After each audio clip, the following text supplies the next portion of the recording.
Alors, maintenant, à Valence, les Insoumis font rimer Mélenchon avec cohésion, l'article de Pauline Grohl. Qu'est-ce qui s'est passé ce week-end ? Parce que, merci Tuxlu. Vous avez sans doute vu, on va peut-être commencer par ça, avant de voir ce que dit l'article, qu'il y a une formulation qui a été reprochée à Mélenchon, notamment par une tweeta Noémie, j'ai plus son nom, mais bref, je l'ai pas mis de côté, elle est passée en privé, là, elle avait fait un long fil pour expliquer que la formulation sur le problème, c'est pas le musulman, c'est le financier, cette formulation avait des connotations antisémites. Noémie Issan, voilà, merci number 80. Et donc le problème c'est pas le musulman, c'est le financier. Donc d'un côté quelqu'un qui est défini par sa religion, de l'autre côté quelqu'un qui est défini par sa profession, mais il y avait une symétrie un petit peu maladroite. Donc du coup si c'est pas le musulman c'est le financier il est quoi niveau religion, et le musulman il est quoi? Le musulman donc il est pauvre, le financier donc il est riche. Enfin vous voyez qu'il y avait un gros problème. Alors il y a évidemment les insoumis qui ont dit c'est du délire, etc. Moi je suis plutôt de ceux qui trouvent que en effet, vu le contexte, vu ce qui s'est passé tout l'été, là, les manifs anti-pass sanitaire avec une résurgence d'un antisémitisme bien crasseux et des gens qui sont en effet perdus politiquement. Il y a des gens qui sont perdus politiquement, on l'a vu juste avant, des gens qui se reconnaissent plus dans la gauche, qui sont ni de gauche ni de droite, ou je sais pas quoi, qui sont surtout anti-système. Mais les anti-systèmes, tu peux parfois les récupérer avec n'importe quoi, dont des rhétoriques un petit peu ambiguës, quand c'est pas des trucs sacrément plus violents que ça. Vous avez vu les pancartes qui hein, y a vraiment la nouveauté par rapport à ce qui s'est passé cet été, c'est que là il y a un antisémitisme qui s'affiche dans les manifs, sur des slogans, sur des pancartes. C'est pas un antisémitisme dans ses bastions traditionnels, dans Rivarol, dans l'extrême droite. Non, ils ont trouvé une porte d'expression à travers le mouvement anti-pass sanitaire notamment, où ils peuvent exprimer toute leur faire tous les rapprochements qu'ils veulent. Alors tu vas voir des pancartes sur lesquelles il y a Fabius, parce que Fabius serait d'ascendance juive si tu remontes un peu, etc. Et tout le mouvement là, les Jean-Jacques Crèvecoeur, les machins. Jean-Jacques Crèvecoeur, il est très largement antisémite. Hein. Là, il l'explique. Il explique que les juifs c'est la finance, que le machin, que le truc comme ça. Et quand tu sais que ces discours, ils sont écoutés, ils sont relayés parfois, non pas Rivarol, il y a clairement un climat antisémite qui est, franchement, cet été, moi j'étais, tu peux pas ne pas en tenir compte, quoi. Donc, ensuite, le financier. Alors il y a les insoumis qui vont dire, mais il a dit le financier, il a pas dit le juif. Oui, enfin bon. Il n'y a pas que dans la mythologie d'extrême droite, machin, la finance c'est les juifs, hein, il n'y a aucun souci là-dessus, le rapprochement, pas besoin de sortir des dizaines et des dizaines de textes, de caricatures, de machin, pour voir que c'est le lien le plus évident. On peut pas faire comme si ça n'existait pas, ou comme si ça ne travaillait pas un peu l'inconscient des gens qui allaient ensuite faire leur propre lien. Donc il y a déjà une association qui est quand même super maladroite. Ensuite, pourquoi le financier ? Il y en a d'autres qui ont relevé ça. Pourquoi le financier ? Pourquoi pas le bourgeois ?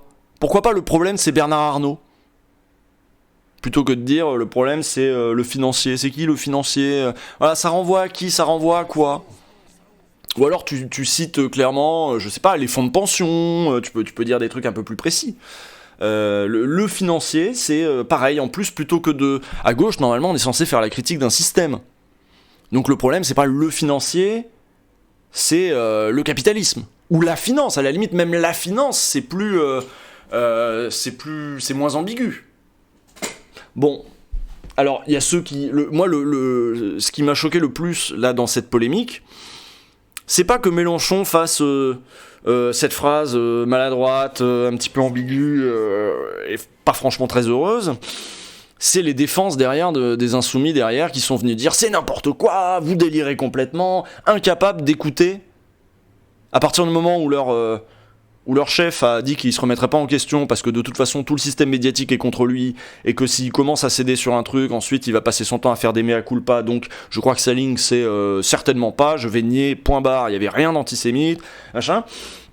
Et derrière ça, tous les militants ont enchaîné, enfin tous les militants, non pas tous, mais beaucoup de militants ont répondu en faisant front derrière le chef, en disant que c'était de la paranoïa, machin, et certains sont allés beaucoup plus loin, en disant que finalement l'antisémitisme d'aujourd'hui, c'était peut-être à cause de ce genre d'accusations, etc. Et là t'as envie de dire, putain, oui, c'est votre... Là, il y a un vrai problème, y compris si il n'y a pas une lutte claire contre l'antisémitisme. Je suis pas de ceux qui vont dire que chez les insoumis, on est tolérant avec l'antisémitisme parce que on est plutôt du côté des musulmans. Non, ça c'est bullshit. Par contre, croire qu'il y a vraiment quand même quelque chose à faire dans ce climat-là, une parole plus claire est quand même vachement bienvenue, pour ne pas dire nécessaire. Si on prétend à devenir la première force de gauche et tout, et qu'on fait rien là-dessus, enfin je sais pas, ou qu'on refuse d'entendre quand il y a des critiques, qu'on refuse d'entendre que voilà, y a un vrai problème. Alors Visconde qui me dit: mon ennemi n'a pas de visage, il ne se présente pas aux élections et pourtant il gouverne. On n'a pas fait de mauvais procès à Hollande, il y a suffisamment d'antisémitisme pour pas en inventer, mais peut-être qu'il y avait un procès à faire à Hollande aussi, hein, son truc de la finance, il tire les ficelles, machin, tout ça. Plutôt que de parler du capitalisme, c'était peut-être déjà ambigu, hein. Tu devrais regarder le thread de Samuel Hayat là-dessus, c'était super intéressant. Oui, c'est possible. Qu'est-ce qu'il a dit, Samuel Hayat? Mais il y a plein de threads qui étaient intéressants. De toute façon, si vous êtes sur Twitter, vous avez vu passer tout et son contraire. Vous avez vu des dénonciations assez claires. Moi, j'ai plutôt vu Noémie, en l'occurrence, a fait des critiques relativement nuancées. Elle n'a pas dit Mélenchon antisémite, elle a dit là il y a une formulation qui est malheureuse, qui pose question, et qu'elle ait dû passer aujourd'hui en privé parce qu'elle se mange du harcèlement des insoumis. Ça devrait vous interroger aussi, quoi, les insoumis. Merci Octave 5555. Voilà.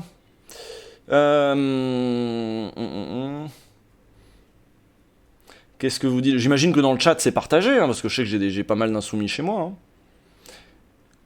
Voilà, il y en a qui refusent d'entendre ce truc-là. Qui dit, ouais, c'est pas du tout ambigu. Bah, alors, mettons que pour vous, ce soit pas du tout ambigu. Est-ce qu'un certain nombre des réponses qui ont été faites par les insoumis, les militants insoumis derrière sur les réseaux, sont pas juste dégueulasses? Quand ils en viennent à dire aux juifs qu'on parlait de ça, de dire que c'était finalement eux qui allaient créer l'antisémitisme derrière, c'est-à-dire rendre les victimes de discrimination responsables de leur propre discrimination. Le financier, c'est Macron.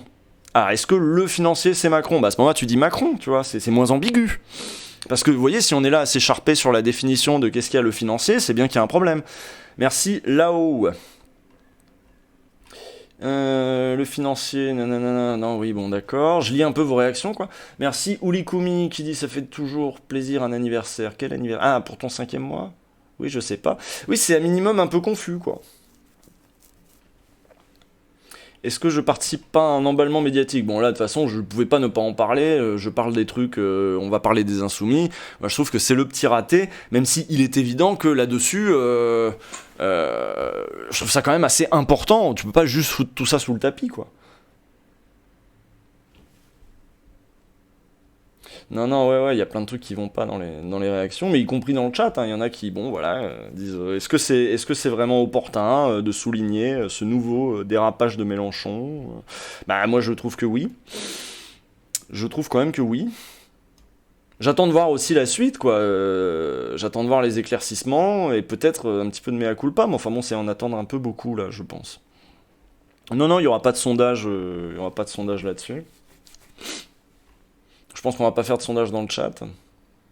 Et après, il est évident que le système médiatique derrière va en profiter pour taper à gogo. Mais c'est peut-être aussi parce qu'on sait que le système médiatique va tout faire pour de toute façon défoncer Mélenchon quoi qu'il raconte.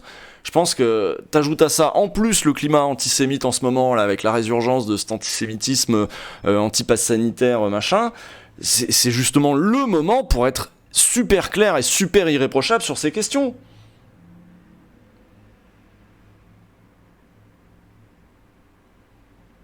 Il me semble. Enfin bon. Bon, on va lire l'article. Moi, je vous ai donné mon point de vue. Je suis assez déçu notamment des militants insoumis là qui veulent pas lâcher l'affaire et qui sont un peu dans le déni.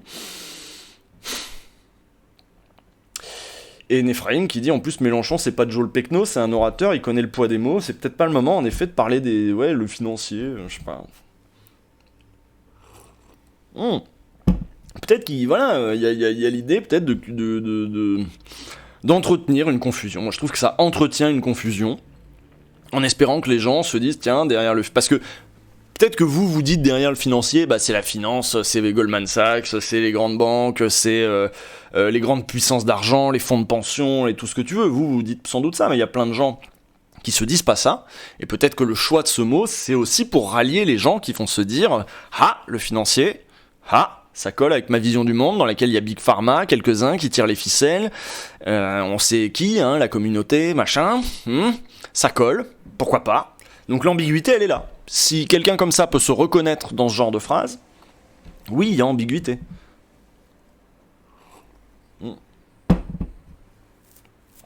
Il a dit qu'il fallait virer les antisémites. Bah oui, mais ça c'est très bien. Ça c'est quand même le minimum, ouais. Bien sûr qu'il faut virer les antisémites. Et j'ajouterais à ça que quand t'as construit aussi une vision politique, là pendant des années on nous a construit une vision politique dans tous les médias dominants aussi, à base de rhétorique sur l'ennemi intérieur. L'ennemi intérieur qui serait la plupart du temps le musulman, hein, bien sûr.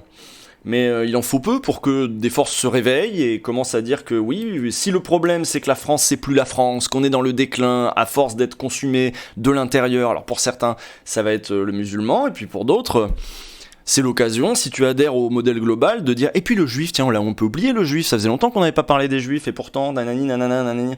C'est voilà, tu commences par un, ensuite la pente vers l'autre va très vite, c'est pour ça qu'il faut être ferme sur toutes les luttes antiracistes, quoi. Salut Zul, salut le chat. La rentrée, c'est la laïcité. Ouais. D'accord avec Klitsch. Qu'est-ce qu'il dit, Klitsch? C'est le concept de dog whistle. Oui, ce que j'expliquais sur chacun peut bien entendre. Voilà, on a toujours préféré la clarté à l'ambiguïté. Ouais. Mais en effet, il a dit passe sanitaire, machin. C'est vrai. Dans les manifs passe sanitaire, faut virer les antisémites. Et là-dessus, j'ai envie de retrouver le thread de Julien Pain, qui lui, samedi, est allé aux 3 manifs différentes qu'il y avait à Paris. Et qui en est ressorti. Alors il a fait un thread pour raconter ce qu'il y avait vu. Alors évidemment il y avait la manif de Philippot, il y avait la manif un peu plus gilet jaune, il y avait une manif un peu plus de gauche. Mais lui, son constat final, lui qui est allé à ces 3 trucs-là, voilà, il a fait un thread entier. Je suis passé aux manifs gilets jaunes de Port-Royal et de d'Enfer, puis à celle de Florian Philippot à l'école militaire. D'abord un point sécurité, bon ça d'accord. Donc là voilà, c'est Sophie Tissier. Son discours est à la fois sur le manque de démocratie en France, l'opposition au gouvernement et sur la crise sanitaire. Elle explique être soutenue par Pierre Barnerias, hein, le réalisateur de Hold Up. Et en fait, ce qu'il nous raconte Julien Pain, c'est que peu importe le cortège, il y avait de l'ambiguïté un peu partout. Sur les questions, soit de complot, il y avait des antivax partout, même des manifs qui se disaient opposés au pass sanitaire. Il y avait des gens où ils se disaient moi mon problème c'est pas le vaccin, c'est le pass sanitaire. En vrai c'était rempli de panneaux dans les 3 manifs. Il y avait des trucs ambigus partout. Et quand on sait que ces trucs complotistes, oui historiquement les trucs complotistes à la fin, ça retombe toujours sur les juifs cette histoire. Et la question c'est est-ce que c'est très pertinent d'entretenir ces cortèges là? Parce que est-ce que c'est pas est-ce que y aller pour montrer qu'on est quand même là-dedans, machin, est-ce que ça marche? Moi j'ai l'impression que ça marche pas de ouf, parce que même avec une présence de gens de gauche là-dedans qui essaient de recentrer le débat sur les questions de travail, de CGT, de machin, à la fin c'est quand même rempli de gens un peu confus, voilà. Les FAF se sont fait jeter de la manif à Lyon. Ouais, tu peux jeter. Je sais pas. En tout cas, moi, j'y vais pas à ces manifs-là. Ça, c'est clair. On ne m'y verra pas. C'est pas trop mon délire. Bon, on va retourner à Valence. Maintenant qu'on a fait un petit point là-dessus, on va retourner à Valence et à ces questions d'insoumis. Mis à part donc cette petite phrase sur laquelle j'espère que j'ai été un peu clair. Merci Sabi R. Merci Pierre-Angelo Zoff aussi. Mais on va en reparler toute l'année, hein, de toute façon, de ces trucs-là. Il y a Backseat, il y a Ouvrez l'Elysée qui va démarrer en septembre, donc vous en faites pas, on reviendra sur... Là, on débroussaille ensemble les impressions aussi que j'ai eues ces derniers temps, quoi. Donc, retour à Valence. C'est ce qu'on disait avec les manifs de Gilets jaunes. Eh ben, je suis pas d'accord. Ça a été clair il y a des trucs qui ont été clairs dans les manifs de Gilets jaunes plus rapidement que là ce qu'on voit sur les manifs pass sanitaires. À Valence, mais je pense que ça tient au thème même du truc. ça tient aux revendications même, aux visions portées par les antivax de toute façon, et qui ne peuvent qu'imbiber les mouvements anti-pass sanitaires.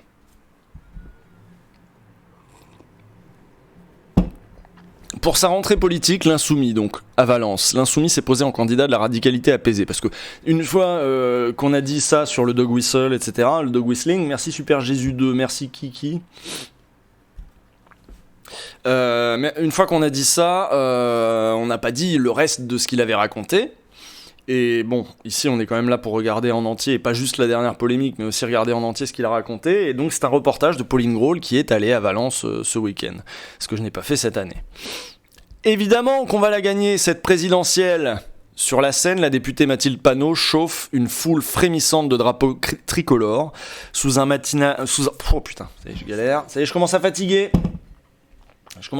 Merci Fleur Hobbit. Et Wedenefi.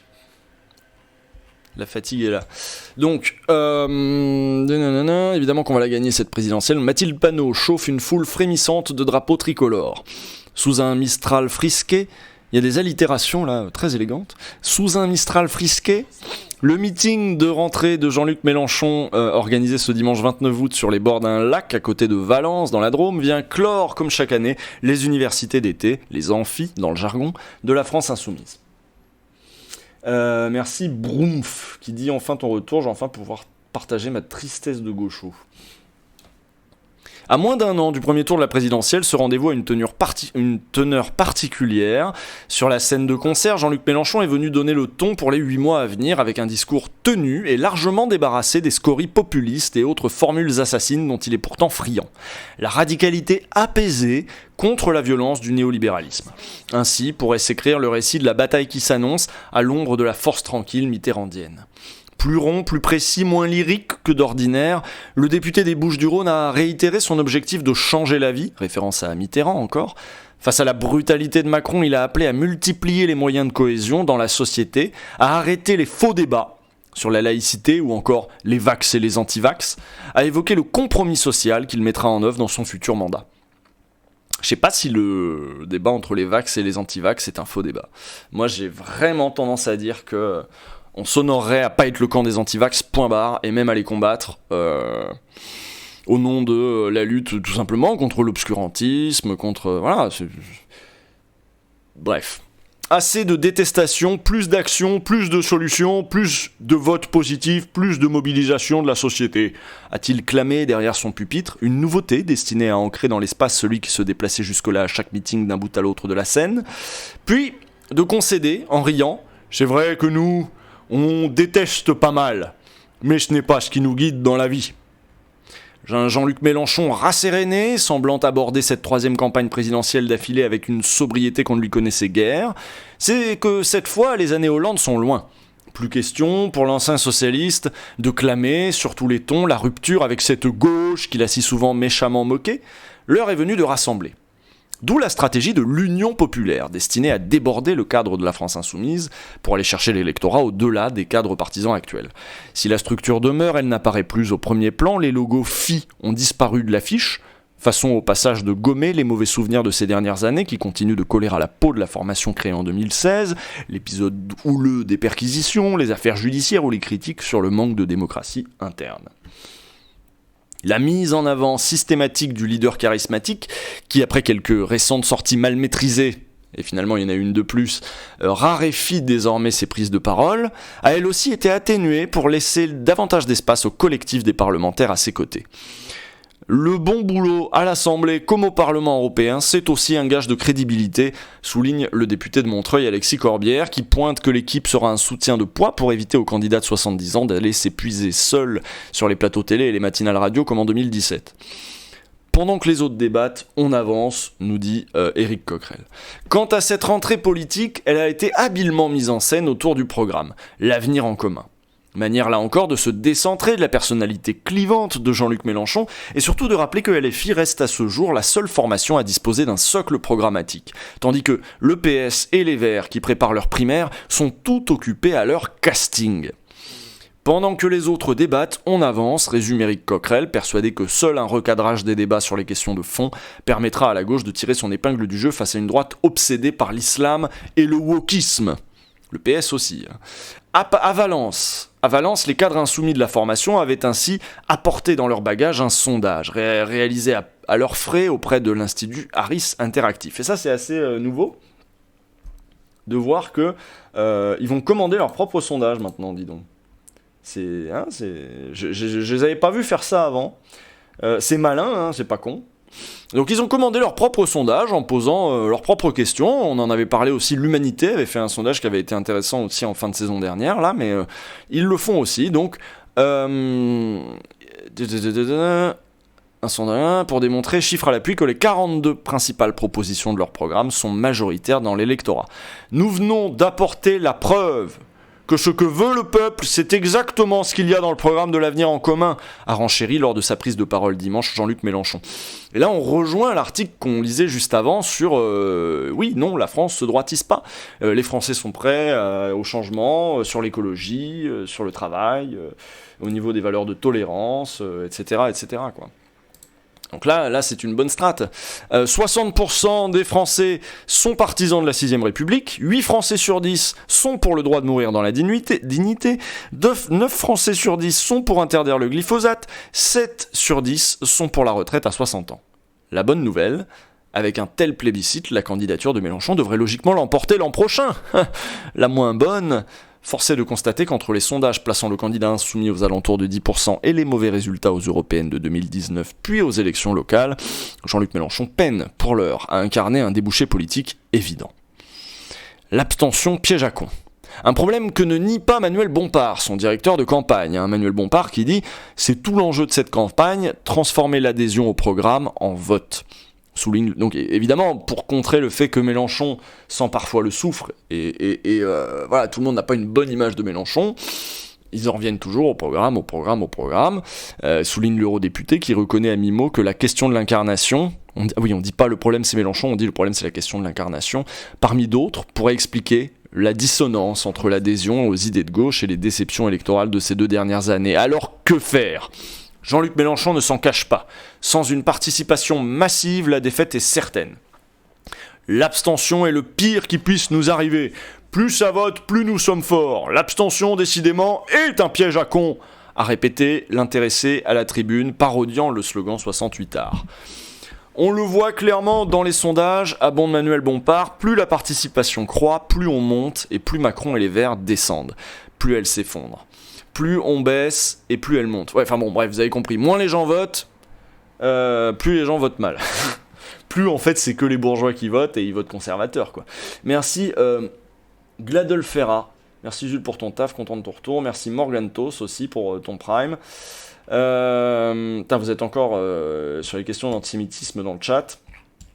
On est passé à la suite ici, mais je pense qu'on en reparlera sans doute avec quelques articles à l'appui pour faire le point sur cette controverse et surtout comment les insoumis réagissent. Est-ce qu'ils réagissent ? Le problème c'était le déni, voilà. Est-ce qu'ils continuent dans le déni ou est-ce qu'ils admettent une formule malheureuse et disent qu'on ne les y reprendra plus et que voilà, il est temps au contraire de faire la clarté sur ces questions et qu'ils n'ont jamais été ambigus et que voilà, prouvez-le. Merci Jeff Beck, quid de la primaire populaire. Oh bah, on n'y est pas. Bref, donc l'objectif, évidemment, c'est la participation populaire, merci Don Music. L'objectif martelé sans cesse pendant le rendez-vous estival, concentrer la stratégie électorale sur les abstentionnistes. Une gageure, d'abord parce qu'en ces temps de Covid, où les derniers scrutins ont été marqués par une abstention record, la campagne à venir s'annonce des plus incertaines. Et c'est vrai que là, pour le coup, les cortèges anti-pass sanitaires, etc., c'est certainement pas des gens qui vont aller voter, ou en tout cas, si tu les fais voter, je sais pas comment ils vont voter, quoi. Parce que c'est des anti-systèmes ambigus, quoi, la plupart du temps. Mais aussi parce que, en tout cas, c'est des gens qui n'ont pas une éducation politique tout à fait aboutie, dirons-nous. Mais aussi parce que quand bien même Jean-Luc Mélenchon avait, grâce à sa stratégie populiste, séduit une grande partie de l'électorat populaire en 2017, ses efforts ne lui avaient pas permis de doubler François Fillon.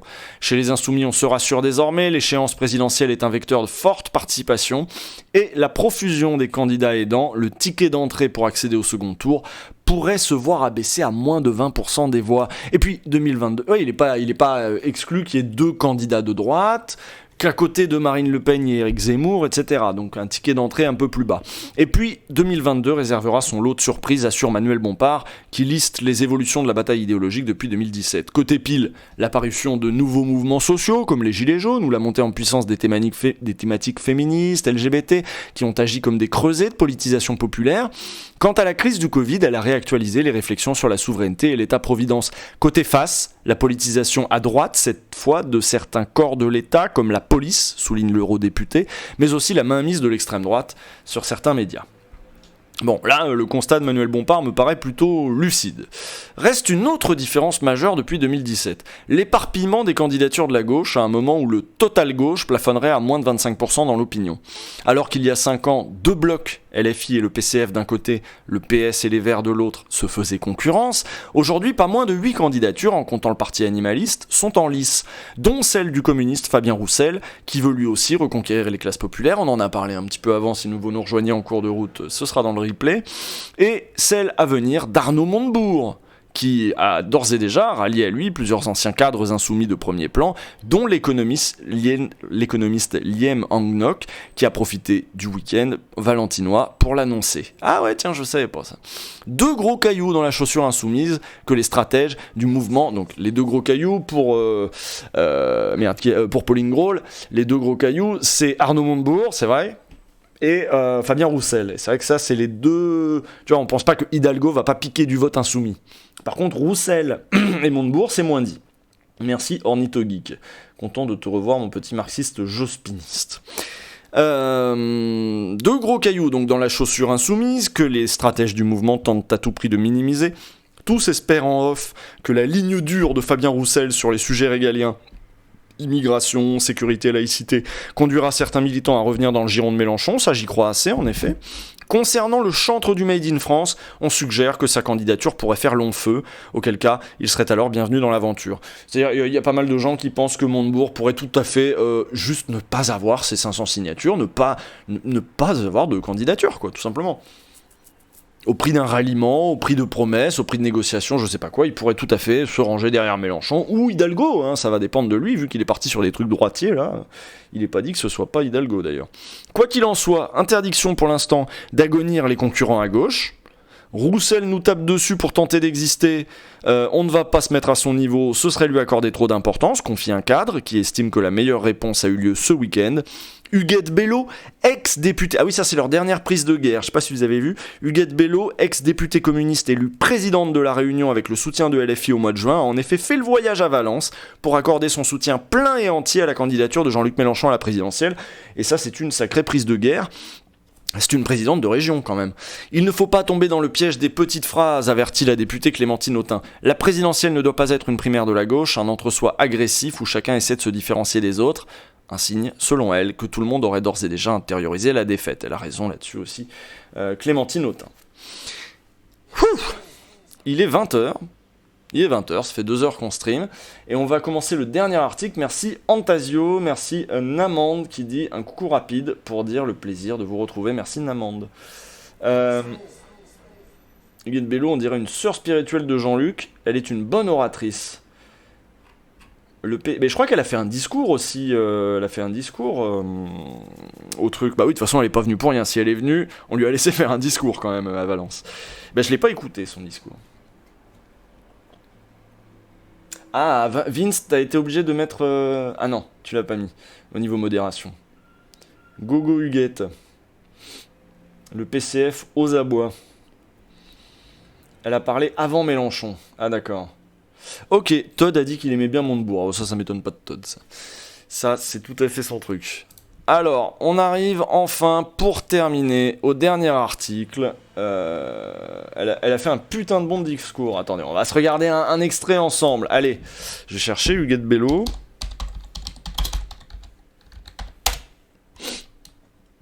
Alors ça, c'est son discours aux élections régionales. Ça, c'est...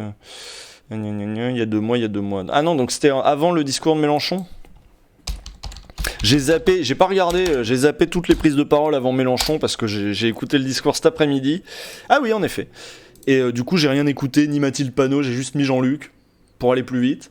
On va s'écouter en effet un petit peu de Huguette Bello. Qu'est-ce qu'elle est venue raconter ? Hop. Et, tac. Qu'est-ce qu'elle nous raconte? Comment elle parle? Vous avez dit que c'était formidable, on va écouter un peu. Pour les Français de la France hexagonale, ce sont la vie chère, l'emploi, le logement, l'avenir des jeunes. Par sa brutalité et les terribles souffrances imposées surtout aux jeunes, la crise a réveillé notre conscience collective. La conscience collective de l'humanité remet en cause la dictature financière. Elle exige des ruptures avec le monde ancien et les modes de production, de consommation. Elle exige la justice redistributive, la conversion écologique et sociale de l'économie. Elle demande l'égalité entre les pays et les êtres humains, la liberté de vivre selon d'autres valeurs que la rentabilité, la flexibilité, la précarité. Avec cette nouvelle conscience collective s'ouvre une période historique nouvelle et la Réunion, comme la France, nous ne devons pas rater le rendez-vous avec cette page d'histoire que l'humanité est en train d'ouvrir. Nous devons prendre toute notre place dans ces luttes pour écrire l'histoire du XXIe siècle.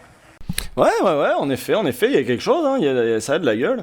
Merci Bot de Radis, merci Rigop aussi qui nous ont rejoints entre-temps. On est déjà là depuis 2 heures pour faire un peu le bilan de la rentrée de la gauche. Bon bah écoutez, de ce que j'entends, ça m'étonnerait que les Insoumis ne la mettent pas en avant pendant la campagne électorale. Ce serait étonnant, je pense qu'ils vont... Enfin, la campagne présidentielle. Merci Artoben qui dit bon retour de vacances, merci à toi. Je pense qu'ils vont l'exploiter cette opportunité de mettre en avant en plus une femme, enfin voilà, de la Réunion, une prise de guerre aux communistes. Non, je pense qu'ils vont la mettre en avant, Huguette Bello. En tout cas, c'est ce qu'il faut faire si j'étais eux. Elle a dit dictature financière. Oui, alors moi, elle a pas dit le financier. La dictature financière, c'est un système, si vous voulez. C'est une prise de position politique, c'est pas une personne. Vous voyez, il y a une petite nuance. Merci Macophile qui me dit Usul de retour, vive la rentrée.